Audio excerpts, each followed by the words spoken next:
Avant que nous prions, prenons d'abord un moment pour écouter la parole de Dieu, puis nous prierons ensemble. Si Dieu te demandait de t'arrêter un instant et de regarder en arrière sur ta vie, combien de ces dons remarquerais-tu réellement? Combien de secondes chance? Combien de jours de protection reconnaîtrais-tu comme étant sa main posée sur toi? Parfois, la chose la plus dangereuse qui puisse arriver à un croyant n'est pas une tempête, mais un confort qui fait oublier au cœur. Alors aujourd'hui, je veux t'encourager. Compte tes bénédictions avec des yeux clairs. Laisse ton cœur poser des questions honnêtes. Où serais-tu si Dieu ne t'avait pas aimé d'un amour inconditionnel? Où serais-tu si tes péchés n'avaient jamais été pardonnés?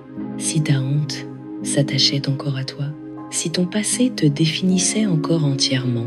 Que serait-il devenu de toi si Dieu n'était jamais intervenu dans ton histoire? S'il ne t'avait jamais tiré des endroits dans lesquels tu étais tombé? Où serais-tu si le Seigneur t'avait laissé au plan de l'ennemi, à tes propres décisions, à ta propre force brisée? Ce sont des questions lourdes, mais elles sont essentielles, car la vérité, c'est que sans Jésus, toi et moi serions encore perdus. Sans sa grâce, tu serais encore aveugle à son amour, prisonnier d'une vie qui semble vivante extérieurement, mais vide intérieurement. Dans la lettre aux Éphésiens, chapitre 2, verset 1, il est dit que tu étais autrefois mort dans tes fautes et dans tes péchés, mais Dieu, dans sa miséricorde, ne t'a pas laissé là. Il t'a poursuivi, il t'a pardonné, il t'a appelé par ton nom. C'est pourquoi ton cœur doit apprendre à être reconnaissant volontairement. Remercie Dieu, car il est un père pour les orphelins et un protecteur pour ceux qui n'ont personne pour les défendre. Remercie Jésus-Christ, car il est l'ami qui reste plus proche qu'un frère, le sauveur qui n'abandonne pas les perdus, le médecin qui ne fuit pas les malades, le rédempteur qui s'avance vers ceux qui sont condamnés. Que la gratitude devienne la posture de ton cœur. À partir d'un cœur ainsi façonné, tes désirs commencent à changer. Au lieu de dire « si seulement j'avais plus de bénédictions », tu commences à dire « si seulement je pouvais conduire plus de personnes à Jésus ». Si seulement je pouvais être réellement utile dans le corps du Christ. Si seulement je pouvais marcher dans la volonté de Dieu et vivre d'une manière qui lui apporte de la joie. Si seulement ma vie pouvait pointer vers lui chaque jour. Voilà ce que signifie passer d'un état d'esprit centré sur soi à un état d'esprit centré sur le Christ. Tu commences à désirer non seulement recevoir de Dieu, mais vivre pour Dieu. La Bible t'appelle à ce genre de vie. Dans la lettre aux Romains, chapitre 12, verset 1, il est dit que tu dois présenter ton corps comme un sacrifice vivant, saint et agréable à Dieu, ce qui est ton culte spirituel. En d'autres termes, toute ta vie devient un « merci » adressé à Dieu. Ta manière de parler, ta manière de pardonner, ta manière de servir, ta manière d'affronter les bénédictions comme les douleurs, tout devient une offrande qui déclare « Seigneur, tu es digne ». Sois donc toujours reconnaissant et souviens-toi de ce que dit le premier livre des Chroniques, chapitre 16, verset 34. Rendez grâce au Seigneur, car il est bon, car sa fidélité dure pour l'éternité. Ennio, la bonté de Dieu n'est pas temporaire. Son amour n'expire pas, mais il est dangereux que ton cœur s'habitue tellement à ses bénédictions que tu cesses de les remarquer. Il est possible de profiter des dons de Dieu tout en oubliant peu à peu celui qui donne. C'est pourquoi le psaume 103, versets 2 à 4, te dit « Bénis le Seigneur, ô mon âme, et n'oublie aucun de ses bienfaits, lui qui pardonne toutes tes iniquités, qui guérit toutes tes maladies, qui rachète ta vie de la destruction. » Oublier n'est pas seulement un problème de mémoire, c'est un problème de cœur. Alors que ceci devienne ta prière, « Seigneur, ne permets pas que je devienne tiède. Ne laisse pas mon cœur devenir froid ou indifférent envers toi. Ne me laisse pas vivre comme un chrétien à moitié engagé. Que ton feu brûle puissamment en moi. Aide-moi à t'aimer de tout mon cœur, de toute mon âme et de tout mon esprit. » Jésus lui-même a mis en garde contre un cœur tiède. Dans l'Apocalypse, chapitre 3, versets 15 et 6, il est question de croyants qui ne sont ni chauds ni froids, mais coincés au milieu. Ce n'est pas là où tu es appelé à vivre. Il y a aussi dans l'Écriture un avertissement concernant le danger de l'ingratitude. Dans la lettre aux Romains, chapitre 1, versets 20 et 1, il est dit que bien que les gens aient connu Dieu, ils ne l'ont ni honoré comme Dieu, ni remercié, et leurs cœurs sont devenus obscurcis. Ne pas rendre grâce n'est pas un petit problème. Cela révèle un cœur qui ne voit plus Dieu comme la source de la vie, de la miséricorde et de l'espérance. Quand tu arrêtes de le remercier, tu commences à t'éloigner de lui. Quand tu ne vois plus sa main, tu te mets à faire confiance à la tienne. Alors pose-toi cette question. Quand as-tu réellement remercié Dieu pour la dernière fois? Pas seulement pour ce que tu veux qu'il fasse, mais pour ce qu'il a déjà accompli? Quand as-tu pris le temps de t'asseoir en silence et de dire « Seigneur, merci de m'avoir sauvé. Merci de m'avoir aimé quand j'étais impossible à aimer. Merci d'avoir pardonné ce que personne ne pouvait voir. Merci de m'avoir protégé de choses dont je n'ai même pas conscience. » Si un jour tu doutes de la profondeur de son amour, retourne à la croix. Dans l'Évangile selon saint Jean, chapitre 3, verset 6, il est dit « Car Dieu a tant aimé le monde qu'il a donné son Fils unique, afin que quiconque croit en lui ne périsse pas, mais ait la vie éternelle. » Voilà le fondement de ta gratitude. Dieu ne t'a pas seulement donné une bénédiction, il t'a donné son Fils. Il n'a pas seulement amélioré ta vie, il t'a donné la vie éternelle. Que cette vérité façonne ton cœur aujourd'hui. Qu'elle t'amène à vivre dans la reconnaissance, à servir de tout cœur et à aimer Jésus profondément.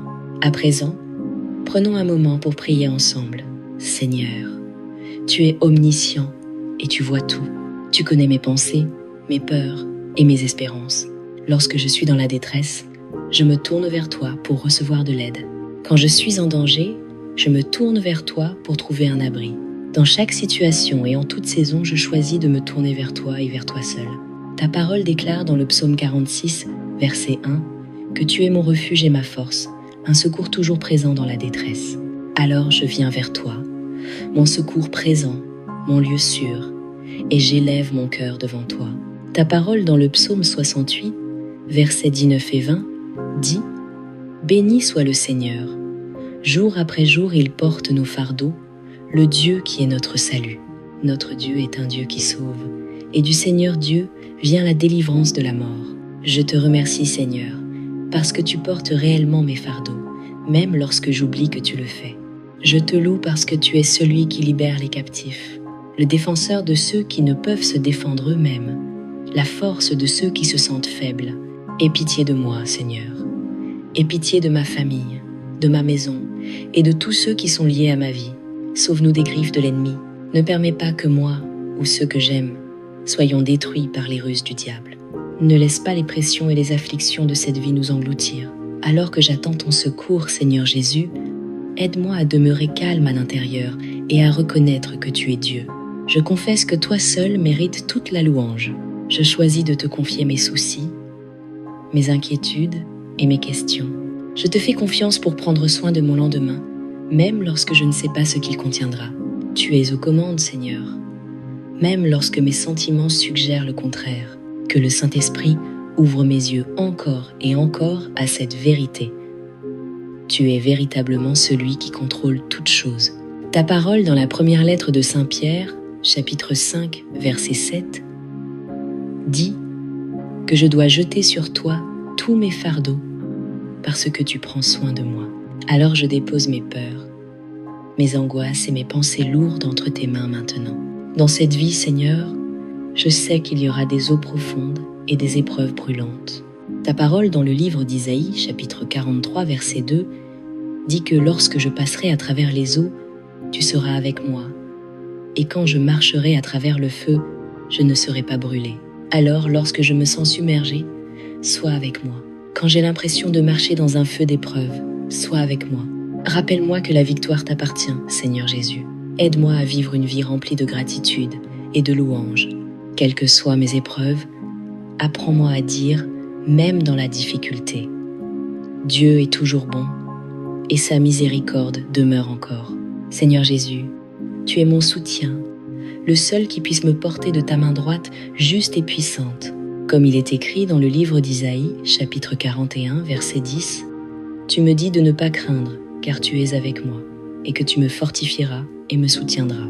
Quel que soit mon besoin, je choisis de croire que tu es capable d'y répondre. » Ta parole déclare dans la lettre aux Philippiens, chapitre 4, verset 19, que « Mon Dieu pourvoira à tous mes besoins selon sa richesse, avec gloire en Jésus-Christ. » Tu me gardes en sécurité, Seigneur. Tu es la réponse à chaque défi et à chaque difficulté que j'affronte dans cette vie.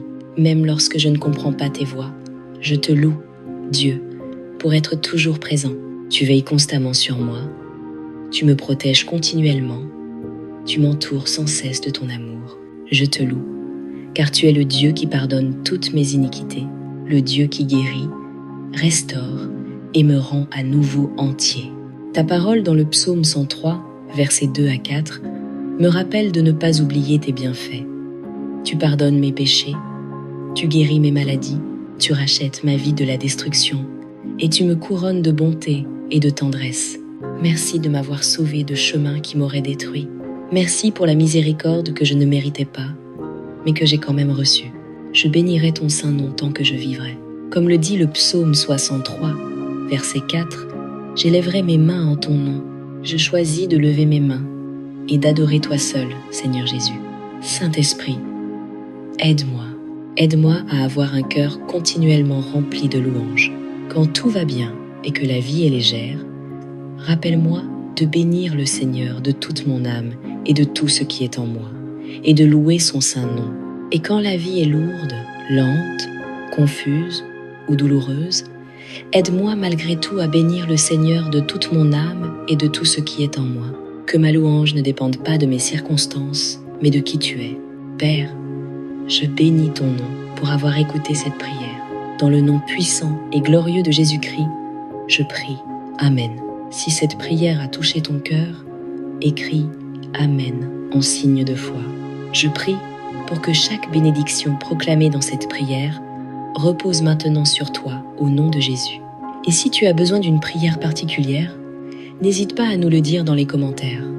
Ce serait un honneur de prier pour toi. Que la grâce et la paix de notre Seigneur Jésus-Christ soient toujours avec toi.